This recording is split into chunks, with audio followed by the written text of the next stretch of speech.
વડાપ્રધાન નરેન્દ્ર મોદીના માર્ગદર્શન હેઠળ દેશવ્યાપી HPV રસીકરણ અભિયાન શરૂ કરાયું હોય ત્યારે સુરતના અડાજણ અર્બન હેલ્થ સેન્ટરની મેયરે મુલાકાત લીધી હતી. વડાપ્રધાન નરેન્દ્ર મોદીના માર્ગદર્શન હેઠળ દેશવ્યાપી HPV રસીકરણ અભિયાન શરૂ કરવામાં આવ્યું છે. 14 થી 15 વર્ષની કિશોરીઓને ગર્ભાશયના મુખના કેન્સરથી સુરક્ષા મળે તે માટે આ રસી અત્યંત મહત્વપૂર્ણ માનવામાં આવે છે.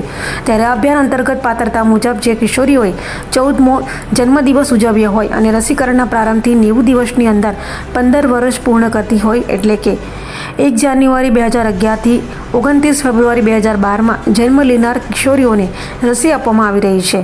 ત્યારે અડાજણ અર્બન હેલ્થ સેન્ટર ખાતે ચાલી રહેલ HPV રસીકરણ કામગીરીની મેયર દક્ષિશ માવાણી દ્વારા સ્થાનિક કોર્પોરેટરો સાથે મુલાકાત લઈને સમીક્ષા કરવામાં આવી હતી. મેયરે આરોગ્ય કર્મચારીઓ દ્વારા કરવામાં આવતી કામગીરી અંગે માહિતી મેળવી અને વધુમાં વધુ પાત્ર કિશોરીઓ અભિયાનનો લાભ લે તે માટે માર્ગદર્શન આપવામાં આવ્યું હતું. તો સુરત મહાનગરપાલિકા દ્વારા શહેરના તમામ પાત્ર કિશોરીઓને આ અભિયાનનો લાભ લેવા માટે અપીલ કરવામાં આવી હતી. કેન્સરની સ્થિતિ ખૂબ ગંભીર છે. તેમાં મહિલાઓના ગર્ભાશયના મુખના કેન્સર તમામ નોંધાતા કેન્સરમાં બીજા ક્રમે છે. મને કહેતા આનંદ થાય છે આદરણીય પ્રધાનમંત્રીશ્રીએ 28 ફેબ્રુઆરીએ અજમેર રાજસ્થાનથી આ રસી વિનામૂલ્યે આપવા પ્રારંભ કરાવ્યો છે.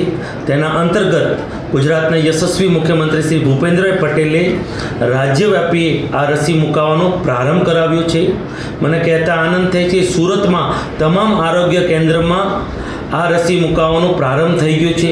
હું તમામ બાળકીઓ જેમનો 14 વર્ષ પૂર્ણ થઈ ગયા હોય અને 90 વર્ષમાં 15 વર્ષ પૂર્ણ થતા હોય તેવા તમામ વિદ્યાર્થીઓનો બાળકીઓને હું તમામ સુરતીઓને અપીલ કરું છું કે આ વેક્સિન મુકાવો અને 40 વર્ષ પછી જે મહિલાઓમાં સર્વાઇકલ કેન્સર થાય છે તે 99% નહિવત થશે.